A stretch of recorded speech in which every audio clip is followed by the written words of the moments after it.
Windows 10 intègre une protection anti-ransomware, aussi appelée dispositif d'accès contrôlé au dossier. Cette vidéo va vous montrer comment l'activer. Selon Wikipédia, un ransomware, un rançon logiciel, un logiciel rançonneur, ou un logiciel de rançon, ou encore un logiciel d'extorsion, est un logiciel malveillant qui prend en otage des données personnelles. Pour ce faire, un rançon logiciel chiffre des données personnelles, puis demande à leur propriétaire d'envoyer de l'argent en échange de la clé qui permettra de les déchiffrer. La protection anti-ransomware de Windows 10 protège les fichiers et les dossiers contre la modification non autorisée par les applications malveillantes du type WannaCry, BadRabbit, Loki ou NotPetya par exemple. Ces ransomware s'implantent la plupart du temps à travers une pièce jointe dans un email.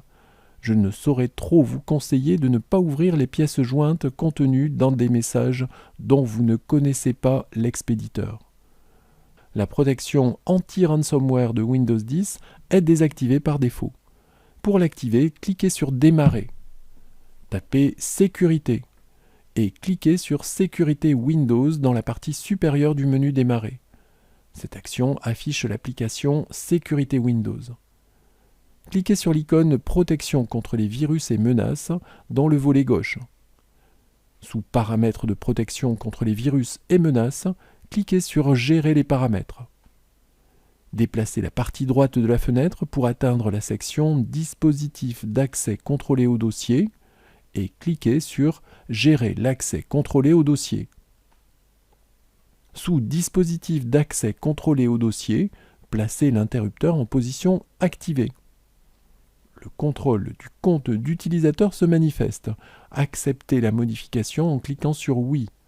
Vous allez maintenant cliquer sur Dossier protégé pour voir quels sont les dossiers protégés par l'anti-ransomware. Comme vous le voyez, il s'agit des dossiers documents, pictures, vidéos, musique et favorites de votre compte et du compte public. Si vous le désirez, vous pouvez ajouter un ou plusieurs autres dossiers à la liste en cliquant sur « Ajouter un dossier protégé ». Généralement, cela n'est pas nécessaire car les ransomware visent les bibliothèques de Windows, c'est-à-dire les dossiers qui ont été sélectionnés par défaut dans cette fenêtre.